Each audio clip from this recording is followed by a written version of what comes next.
The meeting is called to order, please. Thank you very much. Actions taken in closed session, Trustee Prendergast.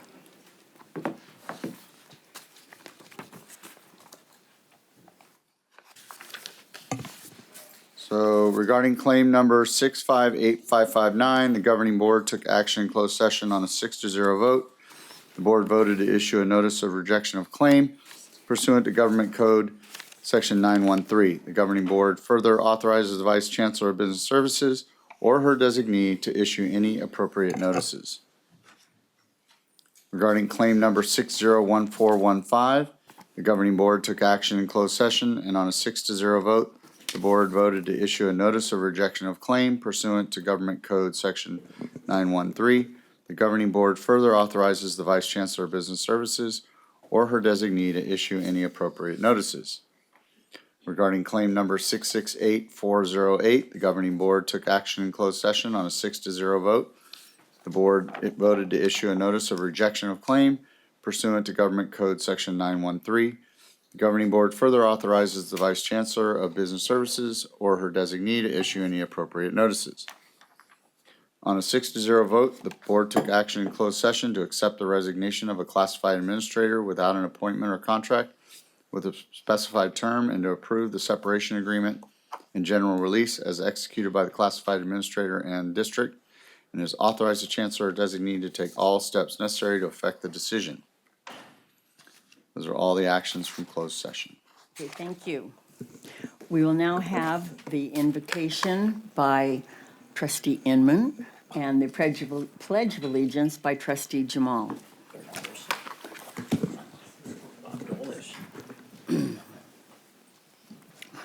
Okay, this is such a busy time of the year, and then there's national and worldwide problems as well. There seems to be chaos all around us. May we see the flowers, not the weeds. May we see the beauty, not the ugliness. May we feel the love, not the hate. May we feel happiness rather than sorrow. And may we see the smile, not the frown. We can be part of the solution and not the problem. We can turn that frown upside down. Although unlike Miss America contestants of the past, we cannot bring about world peace. But we can bring about some measure of peace within ourselves. And that may spread to our family, friends, colleagues, students. We can find calm in the chaos. Thank you. Thank you. Please join me in reciting our Pledge of Allegiance. Ready? Begin. I pledge allegiance to the flag of the United States of America and to the republic for which it stands, one nation, under God, indivisible, with liberty and justice for all. We have one public comment. It is Shane Eicholtz. Hello, members of the board. I'll keep it short and simple. My name is Shane Eicholtz, and I am a second-year student here at Saddleback. I want to thank Saddleback College, the Board of Trustees, and the International Student Office, especially Angela Yang, for providing financial and organizational support for the recent China trip. So a group of my peers and I just yesterday arrived back in Orange County for the annual China program. And I could keep talking on and on about the fun we had, but in summary, the experience my peers and I had provided us with many new things, new foods, cultural practices, historical information that we would have otherwise not have known. Most importantly, I think many of us made new friends and connections that I think has, in addition to everything else, helped us develop both as young adults and students representing Saddleback College. I am sure that the China trip experience will leave a lasting impact on the future careers and lives of all students who went, and because of that, I hope that future Saddleback students will get to experience the same trip I did. The school support in this trip has proven invaluable to many students who might have otherwise been unable to go. For that, my peers and I are grateful for all of your help getting us there. Thank you. You're welcome. Thank you. We now have oral reports that are limited to 2 minutes each. We'll start with Trustee Milchiker. I thought the Chancellor's State of the District was brilliant. There was the CEO of OCBC, President of Cal State Fullerton, the Superintendent of Tustin Schools, all talking about workforce development of our students and helping the industry and our local economy. At the GLI conference in Miami, it was at Miami-Dade Community College, which they call Miami-Dade College now because it turns out so many community colleges all over the country are now offering baccalaureate degrees, and they're changing their names to college. But we are already Saddleback College in Irvine Valley. We don't have to change our name. But they honored my father, who got his was actually what happened to my father. He was born in 1914, and he never finished 7th grade because he had to go to work. He was selling hot dogs in the Cleveland baseball stadium and just doing everything to be able to make a living for himself. He was a World War II vet and a good man and a great father, and he filled his lifelong dream when he finally attained his AA in arts with highest honors in 1981. So community colleges do good work and help so many in so many ages and give people pride. Getting a college degree was like the world to him, so he was delighted. When he attended, the college is an urban college in downtown Miami.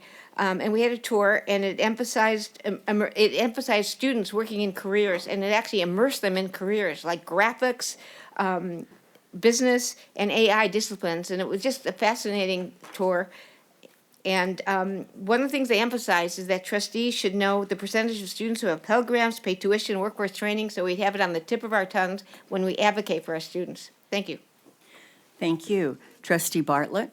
Thank you, Madam President. So since our last board meeting, I've had the pleasure of attending on February 26th, the OCBC installation as well for the 2026 Board of Directors that included our esteemed Chancellor as an incoming OCBC Workforce Co-Chair. On March 4th, I also attended the State of the District featuring our Chancellor and an incredible 3-person panel that touched on the most relevant topics with engaging discussion. March 6th, the IVC Awards Dinner, which is always fun and an educational evening. I really enjoyed the speakers and hearing their stories and cheering on the awardees of the evening. March 10th, I attended the Inspire Her luncheon presentation with an inspiring keynote speaker that truly inspired all of the women in attendance. And then today I attended the Board Audit Subcommittee. And that concludes my board comments. Thank you. Thank you. Trustee Dack? No report. Trustee Prendergast? No report. Trustee Jamal? Excellent OCBC dinner, especially with Chancellor getting installed on the board. The IVC Gala was another exceptional evening, and I congratulate everyone involved, the foundation board, the foundation staff, Irvine Valley College for its commitment to the foundation, and then my good friend Bill Hewitt for receiving the Lifetime Achievement Award. It was quite an emotional capstone of the evening, seeing that happen, and I'm glad that he received it. And then my apologies for not being able to attend State of the District. I feel like I was the one who imposed this concept on the Chancellor and was not able to attend this year. I was in downtown LA at a conference, and I just couldn't get back in time. Thank you. Thank you. I was going to say almost exactly what Trustee Jamal just said. On behalf of the foundation, I want to thank everyone who supported it. A nice amount of money was made, and it's such a beautiful event and so much fun with where they have all the cars. If you haven't been there, it's really neat. And of course, the speakers and so on and so forth. But it is very much about raising money to help our students, and it was clear that that was done in a beautiful manner. Okay, let's have Trustee Blake Leonard. I would just like to say thank you to the Saddleback College Foundation, the district, and the 100 attendees for supporting the first annual Veterans Golf Tournament, and also shout out to the Saddleback and IVC Veterans Clubs for their participation in the Student Veterans of America Washington Week, where student veterans spoke with 13 senators and congressmen, culminating with Congressman McBride and Congressman Brynum sponsoring H.R. 1965, increasing the post-9/11 GI Bill's book stipend, something that hasn't happened since the inception of the post-9/11 GI Bill in 2009. That concludes my report. Thank you. Associated Student Government President from Saddleback, Noah Aguilar. Hello, board. Amazing to see you all again. It's crazy that the semester is already going by so fast and March is already over. A short but sweet report today. Our biggest priority over the last few months, ASG's car show in collaboration with multiple local vendors, is finally happening this Friday, March 27th from 4 p.m. to 8 p.m. with our first 200 visitors getting free boba and priority access to the event. We have spent a pretty penny on this event, specifically, and looking forward to an amazing crowd and the atmosphere it will create for our campus. In addition to this, ASG just got back with our 10 delegates from the ASAC conference in Washington, D.C. We spoke with congressional staff from Senator Schiff's office, Senator Padilla, and Congresswoman Young Kim. It was very fruitful and productive and a great professional development opportunity for the delegates that we did end up bringing. Lastly, we are wrapping up our awards and our voting process for the end of the year ASG banquet, in which we recognize our most dedicated ASG members at the end of the year. That is all for my report. Thank you. Thank you very much. Associated President from IVC, Maba Ahmad. Good evening, members of the board. Nice to see you guys again. First update is that our spring 2026 election was successful. We had all members on board. Our implementation of our bylaws are an ongoing effort and will be fully in effect next academic year. In addition to that, we have our cafe patio, as you guys may or may not know, has opened. So ASIVC has been pushing for PR. We're trying to push for more students to purchase and use that place, especially because students get a 10% ASIVC discount if they have the ASIVC access fee, so we're pushing for that. In addition, we're working on our 2026 and 2027 ASIVC budget allocation, so our presentation is happening soon in College Council and soon will be brought into this room.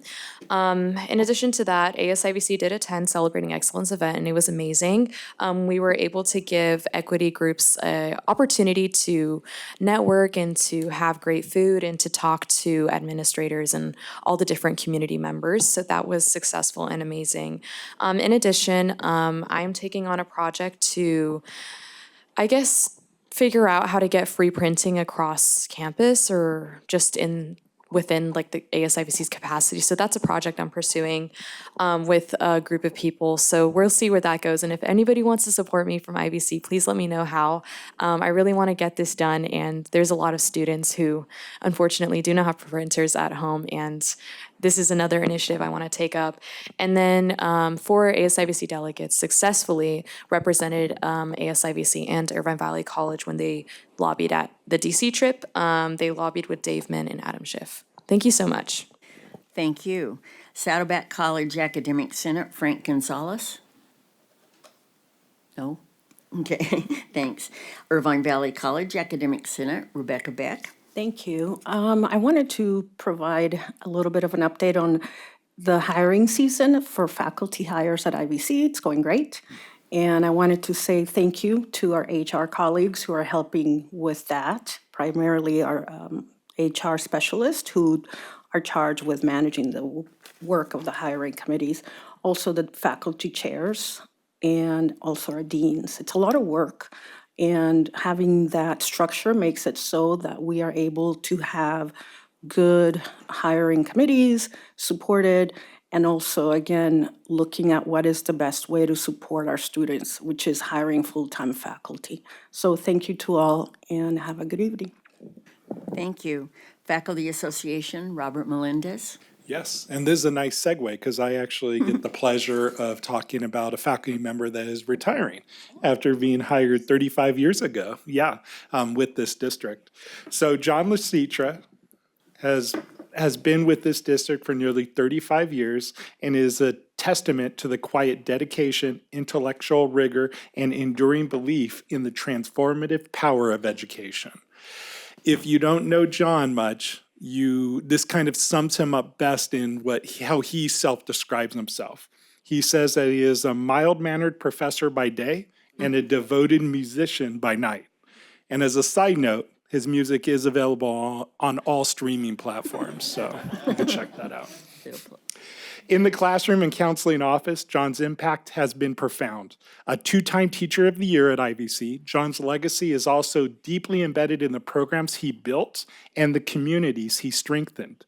From outreach initiatives to mentorship programs to basic skills innovation efforts, and even the creation of a student success television program, which ran on the IVC YouTube and cable channel for a little bit. Yeah. His work has not only opened doors, but has helped keep them open for countless students. In addition, John's impact within the IVC School of Guidance and Counseling will live on in the faculty he helped train, one of them being myself. As a mentor, he modeled how to balance challenging students to the best versions of themselves with a deeply humanistic approach that's centered on empathy, connection, and student well-being. As he retires, John leaves a legacy behind that is not defined by just by volume, but by depth of knowledge and its impact. Thank you, John, for your service. Your legacy and music will never be forgotten. Thank you. What a beautiful tribute. Irvine Valley College Classified Senate, Haley King. Good evening, Board of Trustees. On behalf of Classified Senate and Classified Senate President Zoraida Cruz, I am presenting a report highlighting Senate's recent activities and accomplishments. I am proud to share the success and impact of last week's Classified Day, which brought together classified professionals from Irvine Valley College, Saddleback College District, and ATEP. With 230 classified professionals registered and an outstanding 90% participation rate, Classified Days served as a vibrant space for connection, professional growth, and shared purpose. The high level of engagement is a testament to the commitment our classified staff have to both their professional development and the success of our colleges, and reinforces the importance of investing in spaces which foster connection, recognition, and growth. The success of this event would not have been possible without the leadership and coordination of Erlyn Ballo from Saddleback College and Ace Kaguya from Irvine Valley College. Their dedication, collaboration, and vision were instrumental in creating a meaningful and impactful experience for all attendees. As a member of the Classified Day Committee myself, who worked with Erlyn and Ace this year, I would also like to recognize my fellow committee members, Georgina Martinez, Diana Baltazar, Sylvia Torres Mendoza, Holly Price, Virginia Romero, V. Zare, and Brianna Bell, who, with the support of Leilani Anselmo, were instrumental in making Classified Day a success. Classified Senate would also like to extend our congratulations to Desiree Ortiz on being selected as this year's Classified Professional of the Year. Desiree has been a dedicated member of the district for the past 21 years, serving across 5 departments, most recently in police services. Throughout her career, she has consistently demonstrated exceptional professionalism, leadership, and collaboration. Her contributions have made a lasting impact on the campus community, and this recognition is both well-earned and deeply deserved. Thank you. Thank you very much. Saddleback College Classified Senate, Georgina Martinez. Good evening, Board of Trustees. Saddleback College Classified Senate partnered with IVC Classified Senate and District Classified Professionals to host our annual Professional Development Day just last week. This year's theme was REST, refocusing on education and students together. We had intentional connection and restorative activities and workshops that focused on career, leadership, AI, and productivity. Prior to that, we had our general meeting with 2 guest speakers. The first was Michelle Duffy sharing the new ad code process on behalf of Academic Senate. The collaborative session highlighted the importance of information sharing and how various stakeholders can problem solve once in the room together. We also had a presentation from Valerie Romero on her role as student rights and grievance manager. As classified professionals are often the first point of contact when students run into issues, knowing the protocols and resources of her office was tremendous help. We also took the first round of nominations for the Classified Senate Executive Team for the next academic year.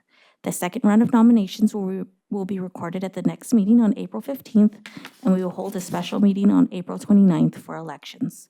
We look forward to continued collaboration across campus and the district. Thank you. Thank you. And congratulations, Desiree Ortiz. It's now your report for Classified School Employees Association. Thank you so much. Good evening. And we have a theme here. I want to express my sincere gratitude to all the classified professionals who attended the Professional Development Day last week. Your dedication and participation made it a meaningful and successful event. I also want to take a moment to recognize all of the hard work our classified have given and the commitment that they show throughout the year. Your efforts truly make SOCCD an exceptional district. As we move into April, we begin supporting those classified professionals who may be approaching retirement this July. Many individuals in our district have devoted anywhere from 10+ years with over 55 years of age, and it's a privilege to see them retire with lifelong benefits. This milestone is a testament to the value that we place on our classified professionals and the tremendous contributions they make to our students and our district. I want to wholeheartedly acknowledge the dedication, compassion, and professionalism our classified professionals bring every day. They are often the first to greet and guide our students, setting them on a path to success long before they enter the classroom. Their care helps create not only a supportive learning environment, but also a strong culture of kindness, collaboration, and community among colleagues. Our CSE team continues to work closely with HR and district services to ensure that those prepping for retirement receive the support they need to make this important transition. I'm deeply honored and humbled to represent such an extraordinary group of classified professionals. Thank you for all you do for our students, for each other, and for the entire district community. Thank you. Thank you very much. Unit 5 is public hearings, and there are none, so we will now go to resolutions. Trustee Prendergast. Okay. We have 5 resolutions.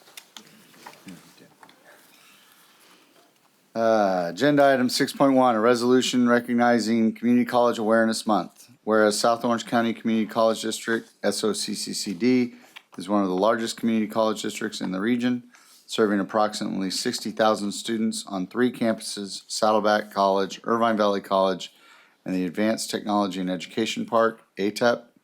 Therefore, be it resolved at the Board of Trustees and Chancellor of the South Orange County Community College District hereby proclaims April as Community College Awareness Month and requests that all students, faculty, and staff celebrate by promoting the good works of the college.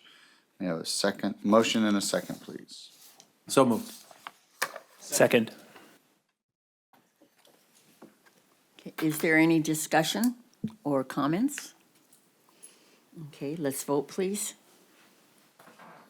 Okay, the motion carries on a 6-0 vote, with student trustee voting yes as well. Okay, 6.2.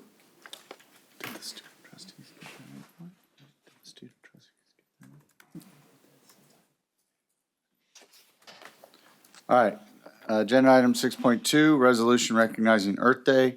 Whereas plastic waste can be found everywhere, land or sea, even in the most remote places on the planet, affecting both humans and animals.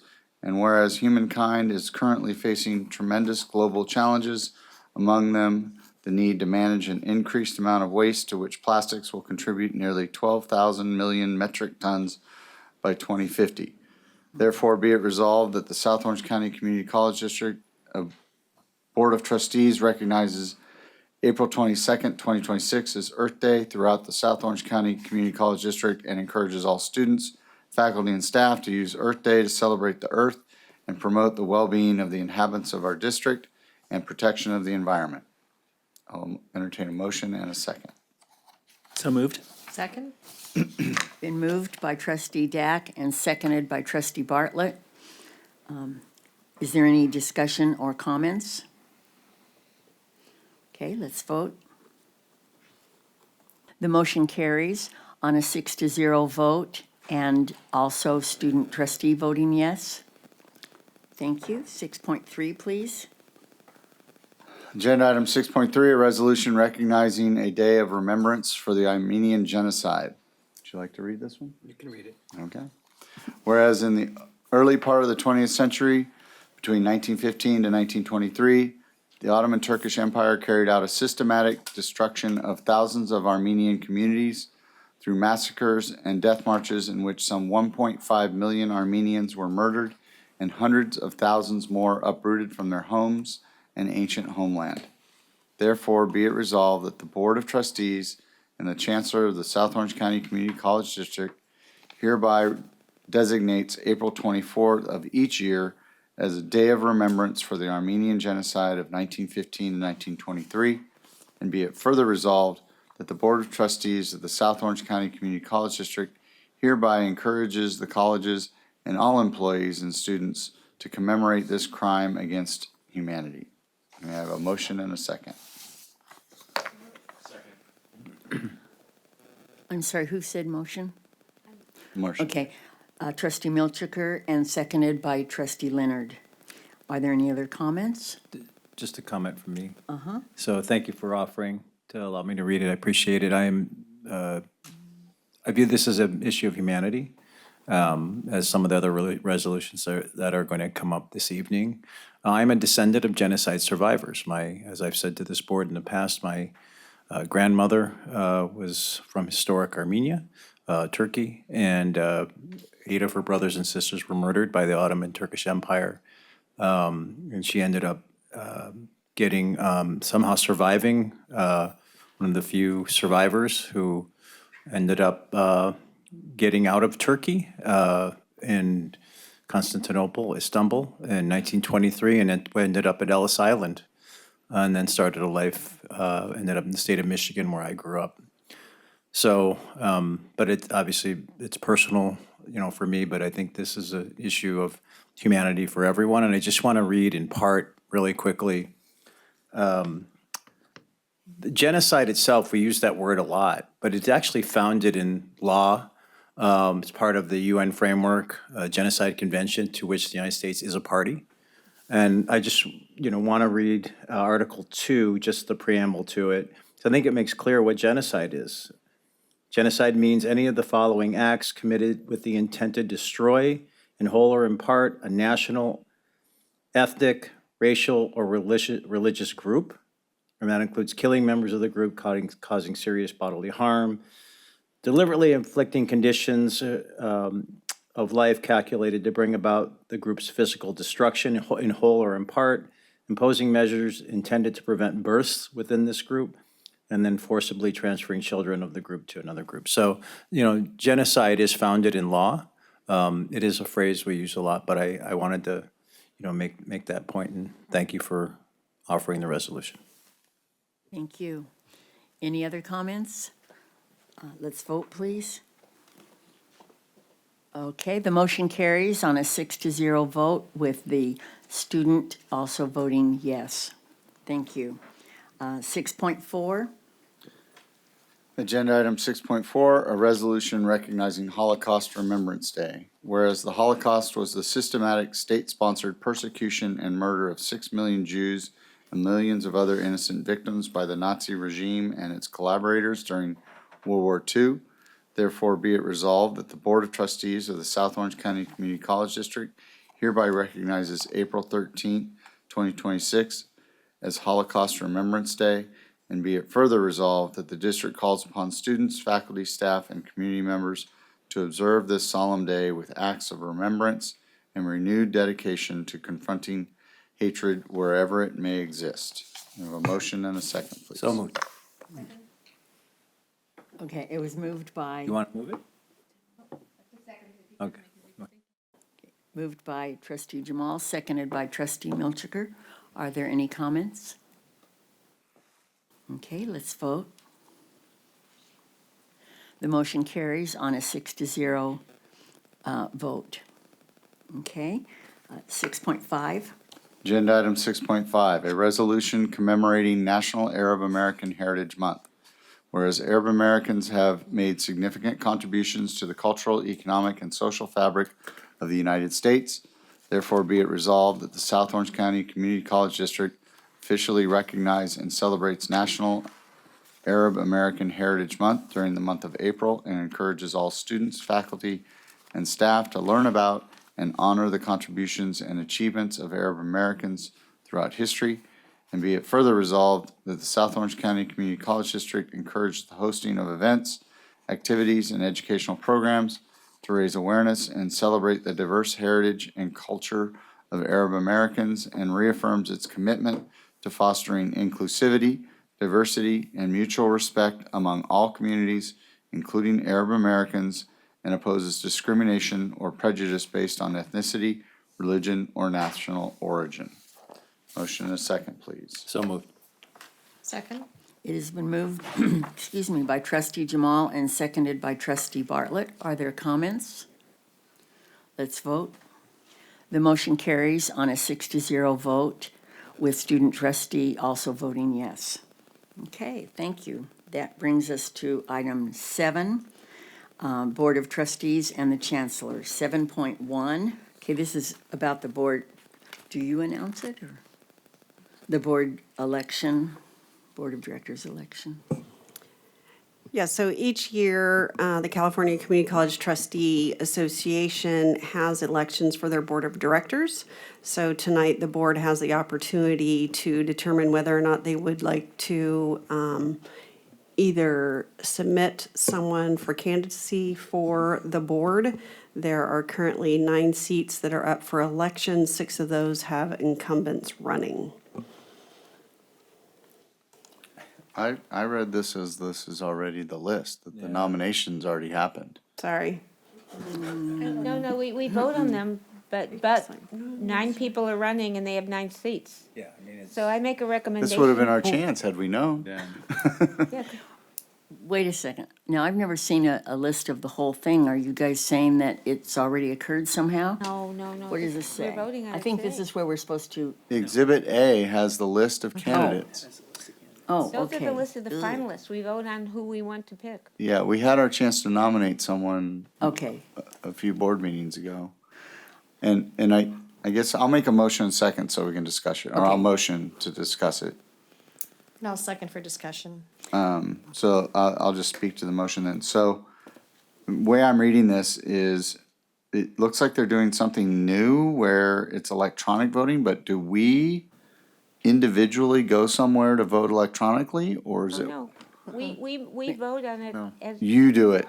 Yeah, So you go by what we say and then you vote electronically. This is the way. Got it. this has been. okay. Got it.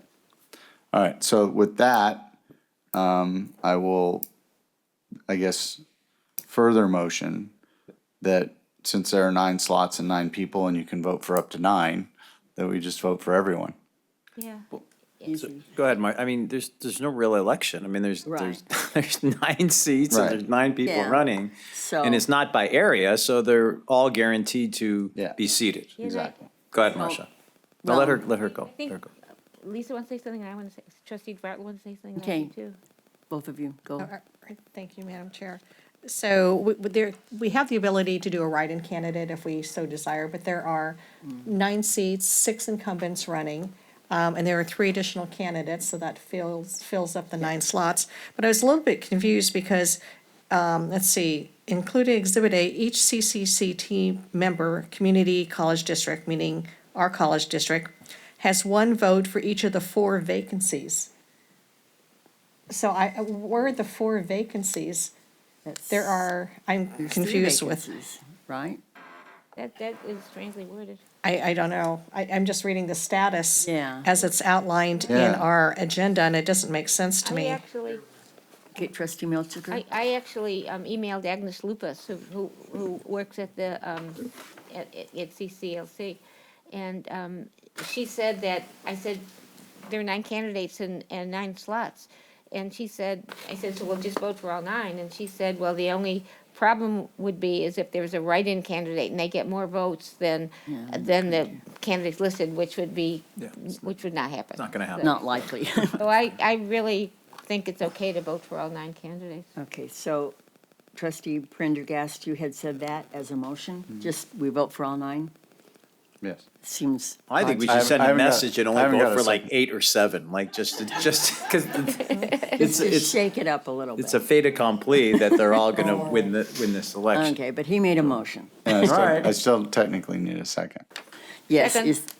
I'm sorry, is it Milchiker? Yes, second. Okay, so it's been moved by trustee Prendergast and seconded by trustee Milchiker that we vote for all 9. Let's vote. Okay, on a 6-0 vote with student trustee voting yes as well, the motion carries. Such a competitive race. Okay, 7.2, Board of Governors Classified Employee of the Year Award. Is that you? Did you say something? I think. Yes, so again, each year, the Board of Governors, we are able to nominate one of our employees for the Board of Governors Classified Employee of the Year. We typically do that on an annual basis. This year, our designated nominee is coming from Irvine Valley College. And as has already been mentioned, we have nominated Desiree Ortiz, who is a Senior Administrative Assistant and CSEA President for the district. I make a motion to, Second. Okay, it's been moved by trustee Milchiker and seconded by trustee Prendergast that we approve this excellent nominee. yeah, and I'd like to say that I think and I go to a lot of things, but every single thing I go to, I always see Desiree Ortiz there. And she's always working and helping and helping the students and helping the employees and trying to bring people together. And I think she's deserves this greatly, this great award. Thank you. Yes, I'm sure everyone agrees. Any other comments? Okay, let's vote for Desiree, please. On a unanimous vote, the motion carries with trustee Leonard voting yes as well. Madam President? Yes, sir. Should we get a photo with her? Oh, Is it That's an Classified excellent Employee of the Year? idea. Do we have the certificate or something? No? Don't think we have anything like that yet. Dr. Hernandez, did you guys bring a certificate? Dr. Clark? So we have no certificate, but we can still definitely take a picture. Big deal. Come on up here, get a quick We photo. can take a picture.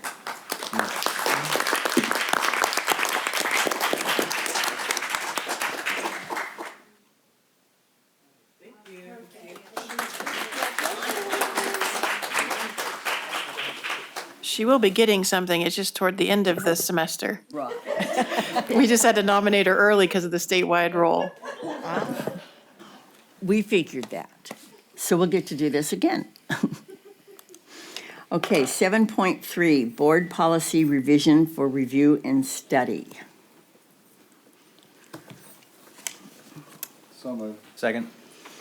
Okay, it has been moved by trustee Prendergast and seconded by trustee Jamal. So we're assuming there's no discussion. Is there any, to make sure, is there anyone that wanted to not pull, but discuss any of these? Okay, let's just vote, please. Okay, on a 6-0 vote with student trustee also voting yes, the motion has carried.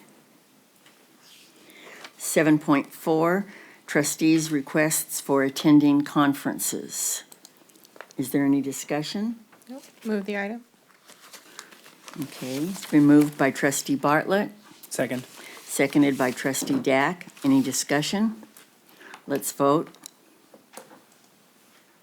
The motion carries on a 6-0 vote with student trustee voting yes as well.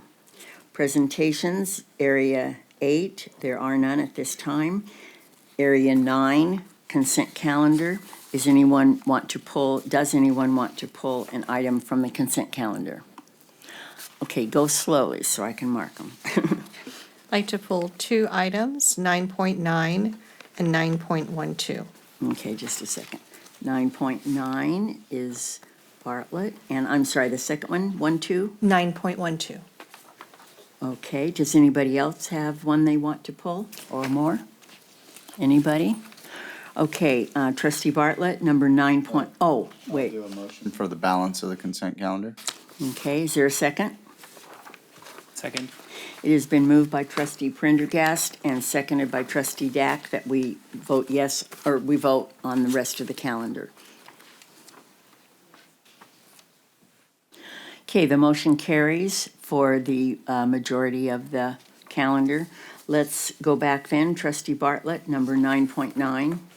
Thank you. So on Exhibit A, page 17 of 19, there about towards the bottom, there is a supplier, Bold Line LLC, and it's amendment number 1 to increase the contract value for the summer and fall 2025 international student recruitment services for China and Nigeria. And it's for $25,000. I was just curious, how do we determine which countries we want to actively recruit students in? Is it something we determine? Is it something that Bold Line determines because they've got an international presence, or how does that work? Who would like to answer that? I'll start it off and then. Oh, Okay, I'll go ahead and start off. It's a little bit of both. We do determine which countries that we want to try to target, but then we also work with the recruiting firms that have good relationships within those countries. And so that's kind of how we determine which ones to enter into the contracts with. We have several different contracts with various contractors and all the different companies and kind of working with them.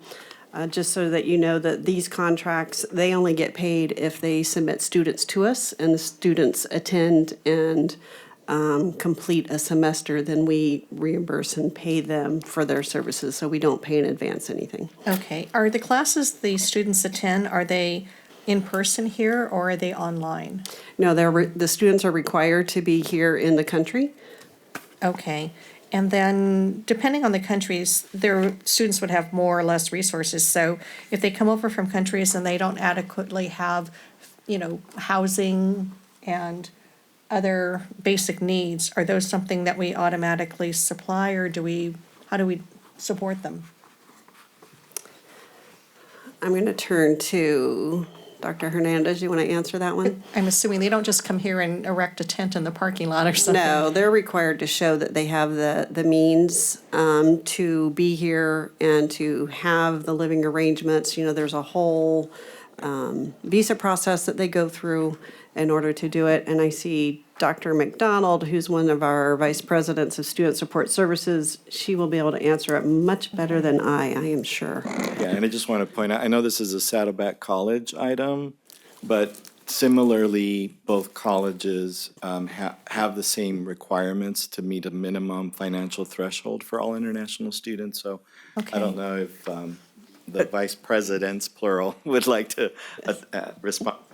Thank you. Yes, that's exactly correct. They have to meet a financial threshold before they are even processed and accepted, not by the college, but by our government agency that we work with in terms, they have to demonstrate financial means so that when they do get here, it is not something where we're, as an institution, are required to provide. Now, we don't turn them away from basic need resources that we have available to all students. In addition to that, housing, we have lists of housing and host families that oftentimes will rent specifically to our international students. Okay, because I just wanted to make sure that, with some of the students coming over, they may barely meet the financial threshold or may not, and I don't want them to lose out on an educational opportunity here just because they can't meet certain requirements. So we kind of, if they meet the requirements, great. If not, we work to fill those gaps. Okay. Yes, they're not eligible for financial aid, but as I mentioned, we do open the doors to our resources in our basic needs center. Okay. Now, in terms of the income requirement, that's not set by the institutions. That's set by the government. So there's a lot that they have to demonstrate before they come. Okay. All right, that answers my question. Thank you. I'll move the item. Was there a second? Okay, is there any other discussion? Let's vote on that, please. The motion carries on a 6-0 vote, with Trustee Leonard also voting yes. And then Trustee Bartlett, 9.12. Okay, thank you, Madam President. So this item has to do with the OPEB.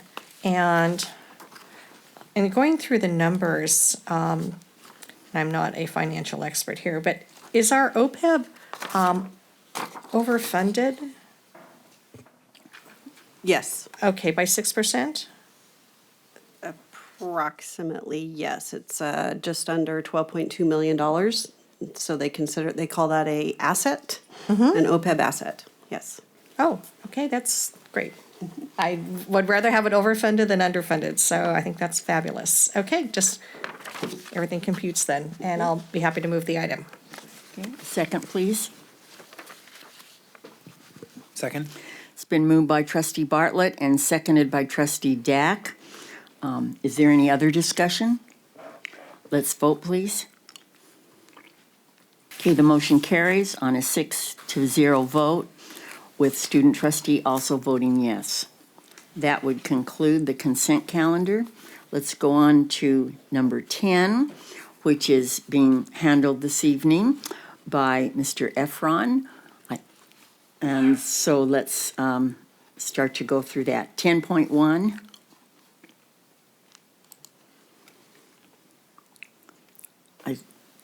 Does he say something about it? I don't think Change he wants places. to. Yeah, this is just an item, so if, So you just do a motion and a second? Okay. I'll move the item. Okay. I'll It's been- second. Been moved by trustee Bartlett, seconded by trustee Prendergast. Is there any discussion? Okay, let's vote. The motion carries on a 6-0 vote, with student trustee also voting yes. Number 10.2. Do we have a motion? Yeah, who wants to make a motion? Move the item. Okay, I'm going to take Pendergast first and Bartlett second, if that's all right. So 10.2, discussion. Let's vote. Motion carries on a 6-0 vote, with student trustee also voting yes. 10.3. Is there a motion?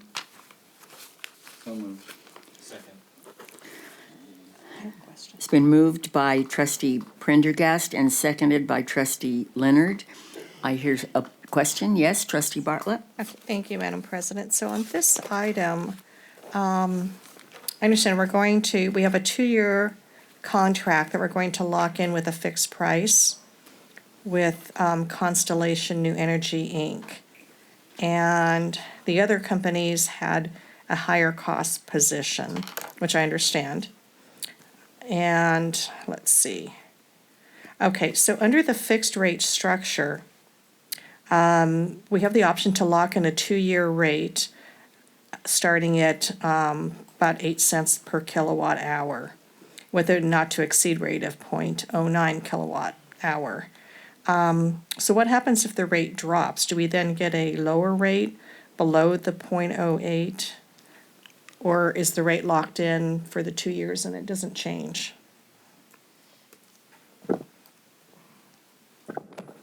So what we were told by Constellation Energy is the rate will be within that range, trustee Bartlett. In fact, I think since we last met with them, the rate has been fluctuating within that range. And so in light of what's been going around the world right now, we don't necessarily foresee it going down. We're just hoping for it to stay within that range. And so, Okay, but if by some fluke the rate does drop yeah, in general below the 0.08, are we then subject to getting the lower rate? lower rate. Okay, but if it goes up above the 0.09, we're locked in at that fixed max rate, is that correct? If it goes beyond the 0.09, we would want the option, I think as part of the recommendation here, is to not necessarily go with Constellation Energy, is to go back with the investor-owned utility company, because at that point, there's no savings. And so that's part of the recommendation that we see here at the bottom. Right. Okay, so my question was, if we have a not-to-exceed rate of the 0.09, but the actualized rate is above the 0.09, are we then locked in for the 2-year period at the 0.09, not at some higher rate or going to another company We're for the locked 2 in, years? right. We're locked in? Right. Okay, Right. okay, that makes sense. And then, let's see. In the event we want to cancel with Constellation during the 2-year term, Is there a penalty for canceling the contract, or do we have a termination for convenience clause with no penalty? I don't, I'm gonna look at Priya, do I don't believe we have a termination clause on that. Emery? So we're locked in for the 2 years with them. Before the contract comes up, then that's when we have the opportunity to see if we want to renew the contract with them or if we want to go back out. You know, one of the things, we are currently with Constellation, and when you get into these agreements, you know, one of the things is if we were to switch back to Southern California Edison, or if we were to go with OCPA, a lot of times there's like a 6-month time frame before you can actually join someone else. And so kind of looking at that is where we would be at that point in time. But this would lock us in for 2 years at the rates that are listed here. Okay. Okay, so we would be intending to stay with Constellation then for the 2 years. Correct. Okay. Because so under the recommendation, it states, you know, furthermore, should Constellation rate exceed the .09, there would be a recommendation that the Board of Trustees approve switching over to either the OCPA or Southern California Edison. But that's only after the 2 years, not mid-contract? No, it would Or- be, because the way this works is the rate is locked in at the date that you signed the contract. So we received the estimates, I believe about a month ago. And that's why we're saying that the rates are kind of fluctuating right now between that range. If the board approves this tonight, then, you know, we would hopefully be able to finalize the contract within this week and we would lock in the rate. What the concern was with the way that the oil prices have been increasing so tremendously throughout the world, that the rate would exceed the .09459 when we go to try to lock it in this week. Right. Okay. And that's when we wanted to have the flexibility to be able to go with either OCPA or Southern California Edison if we saw that we could get a better rate with them than what we could get with Constellation. Okay, that makes sense, because that was not that information was not provided, that we haven't actually locked in the rate. Right. So that makes sense now. Okay, now I'm connecting the dots. Because it sounded like we had a low and a high range, we were locked in for the 2 years, it was fixed, we were done. But that's really not quite the Right, case. we'll find out first thing tomorrow. Right, okay, and that makes perfect sense, to give us flexibility. Yes, ma'am. Okay, got it. All right, now that's clear. I'll move the item. So, Yes, well, no, it hasn't moved in. I think it's been moved and seconded, it wasn't it? has. Oh, it has? Madam President, just I'm catching up on the details of this. So is there a termination clause? I think there is. Maybe I'm mistaken. I thought there was a 60-day termination clause, but let's make sure that we're clear on that. Good evening, trustee. Yes, there is a 60-day termination clause to the master agreement prior to the termination of the 2-year term. Okay. So at the 24th month term, we can give them a 60-day notice to terminate, but we're locked in for the 2 years that we are going to sign in lock in the rates for. I understand. Okay. So after 2 years, then either party can provide 60 days notice? Correct. Okay. But not within the 2-year period. Okay. Any other questions, discussion? No, that clarifies. Okay. Thank you.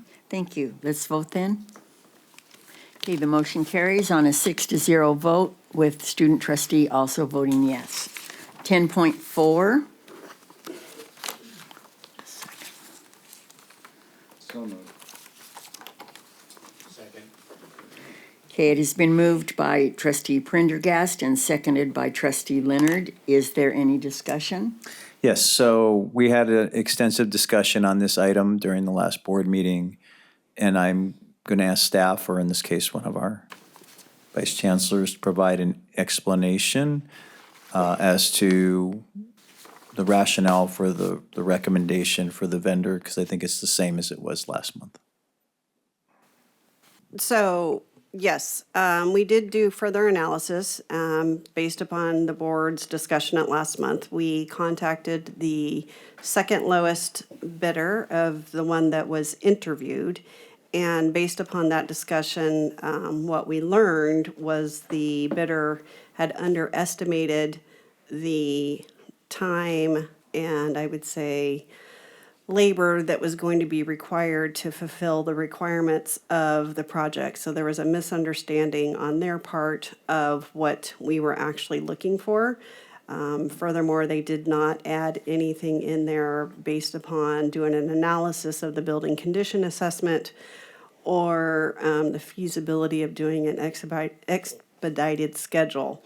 So based upon those discussions, and then going back through and having a conversation with the committee that actually went through all of the proposals that went through the interviews, the committee members felt strongly that HPI, which is the one that we are recommending, had a better understanding of what the project was, that they put forward individuals that were highly qualified in order to do the work that was needed, and that they had bid it with the appropriate amount of time that was necessary to work with the campus, work with all the campuses, committees, and college constituents to do the assessment of where they wanted to go with this.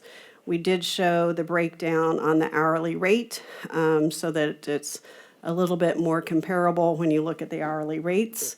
And as you can see, that HPI did have a higher score when the interview occurred. And so the recommendation is the same as last month, that we are recommending that we go with HPI Architecture for this contract based upon the committee's recommendation and then the further analysis that was done. Just a quick follow-up. So thank you for that explanation. Do you think there's any improvements we can make in this process to assure that there's no misunderstanding in the future? In these kinds of situations? Yes, I mean, I think there's always room for improvement on anything. You know, we don't do anything perfectly. So yes, I think there are some things that we can learn from this and take it kind of back and change things in the future. Thank you. Any other discussion? Yes, Trustee Bartlett. Oh, Trustee Bartlett, thank you. So I think moving forward, and I agree with staff's recommendation here in this instance, and I think moving forward, we can perhaps have greater clarity with regard to the scope, because as I understand, it states that the underestimated amount on the part of the second-ranked firm was due to the reliance on the Vision 2035 document. So they somehow interpreted that they needed to look at the Vision 2035 document to assess this particular project. And that's why they completely, I mean, when you take a look at all the numbers and the hours, there's a vast difference between the top-ranked firm and the second-ranked firm. So perhaps going forward to make sure that all the vendors, when they are responding to the RFP, have great clarity that, in this case, the Vision 2035 document may be one aspect of it, but here's the scope of what we're requiring so that you don't have one firm thinking the scope is A and another firm thinking it's B, because that's obviously what happened here. Right. We'll definitely be looking at that. And I think we're always looking to what we can improve, but the scope was definitely, I think, clear on the phase 1, phase 2 when it went out. But I think, yes, we will go back and look at how we can always better this. Okay, thank you. No problem. Any other discussion? Okay, let's vote. The motion carries 6-0, with Trustee Leonard also voting yes. Okay, that brings us to Section 11, Human Resources. Dr. Vizcachel, do you start or? Yeah, no changes on this one. You can go ahead and vote. Okay, 11.1. So moved. Second. Okay, was it Jamal? Yeah. it was Thank you. Jamal. And, I just want to mention. wait, Marcia? Okay, thank you. I just wanted to get that for sure. I just wanted to mention John Lusistra, who already was mentioned by our esteemed colleague here. And he's been a counselor at IBC for 35 years, and I just learned how the incredible job he's done all these 35 years. So thank you for sharing that. Okay. Any other discussion? Let's vote then, please. Motion carries on a 6-0 vote. Okay, 11.2, sabbatical leave rescindment. Move the item. Do we have a second? Second. I'm sorry, which one? I seconded. Okay, thank you.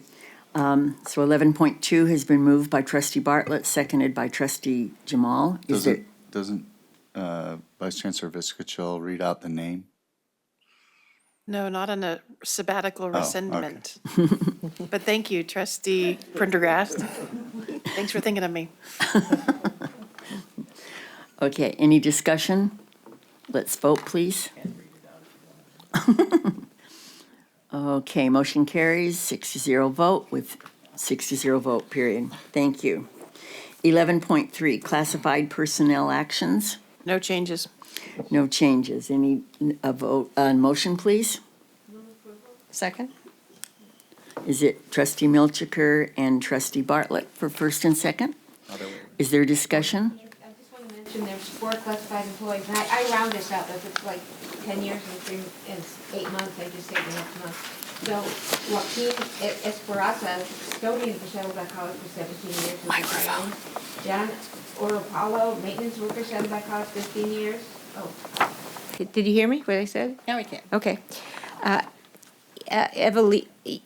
Evelia Ramirez, admissions and records evaluator, Saddleback College, 28 years. And Jay Sampson, laboratory technician, Art Emeritus Institute, Saddleback College, 25 years. And I did take a ceramics class, and I knew him. He had been a ceramics teacher prior to that, and he was very good. So we thank all these people for their work for Saddleback College. Okay, thank you. Any other discussion? Let's vote.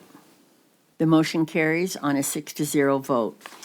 Thank you. Section 12, Educational and Technology Services, Vice Chancellor Dr. Christopher McDonald. 12.1, Academic Calendar. Do we have a motion? Move the item. Second? It's been moved by trustee Bartlett and seconded by trustee Milchiker. Is there discussion? No discussion? See, Dr. This Reed is where used to have. this is where we missed trustee Wright. We missed him, yes. No discussion? Let's vote, please, then. Okay, the motion carries on a 6-0 vote with the student trustee also voting yes. Section 13, information items. 13.1, SOCCCD monthly financial report. 13.2, Saddleback College and Irvine College speakers. 13.3, SOCCCD facilities plan status report. We now have oral reports from administrators, starting with, do you want to? I'll just put it in the order. IBC President, Dr. Hernandez. Do you want to do it as Chancellor? Okay, we're going to do the Chancellor one, and this time from Dr. Gable. Thank you. Just on behalf of the Chancellor, I wanted to thank the community and all of the employees that showed up for the State of the District. I think it was a very well-attended event, and I know the Chancellor was very pleased with it. The other thing that we would like to announce, if you haven't seen the press release or your email from late this afternoon, we have announced the 4 finalists for the Saddleback College President Search. So look to that press release on that. With that, I'm finalized. Okay, thank you. Let's move then to IBC President, Dr. Hernandez.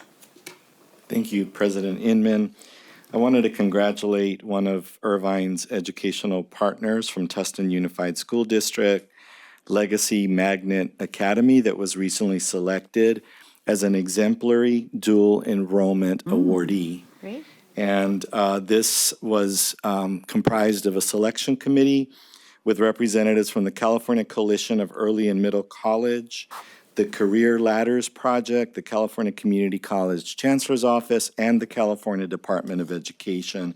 And they will be recognized in April at an event at the Disneyland Hotel. Wanted to share with you why I'm assuming they were nominated, because they really are an exemplary dual enrollment site.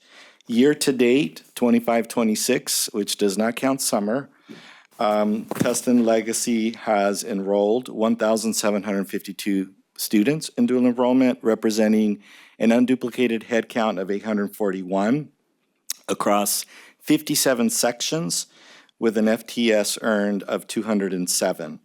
And depending on the path that LMA students choose, they can graduate with a range of college credits. If a student attends grades 9 to 12 and pass all required courses, they graduate with 28 college units. If a student takes additional advanced courses like math or Spanish, they can graduate with 55 units. And if a student takes the advanced courses and the summer courses that IVC offers through our CCAP agreement, they will graduate with 64 college units. So they truly are to be congratulated. They embed dual enrollment within the Bell schedule, and students begin taking classes as early as the 8th grade. So we're pleased to partner with them. And then lastly, we will be recognizing our Employee of the Year, Classified Employee of the Year, along with all the other employees that will be recognized at the upcoming Employee Recognition Ceremony on April 16th at 3 p.m. in the Performing Arts Center. Thank you. Thank you. Saddleback. President, anything about basketball? Yes, women's basketball made it all the way to the state playoffs. It was a close game, but they lost to Laney College. But they are to be commended for an incredible season, not just winning the Orange Empire Conference, but making it to the state playoffs. And of course, the women's coach was also recognized with a very special recognition.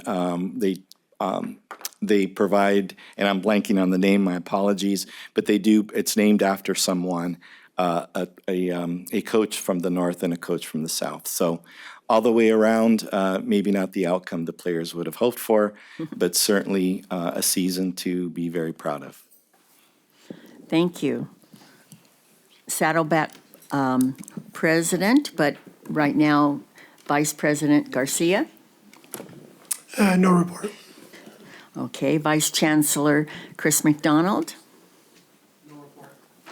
Vice Chancellor Cindy Viscachill. Just on behalf of Executive Director Karen Dewar and myself, congratulations, Desiree. We get to work with her very closely in her leadership role, and we appreciate her, so congrats.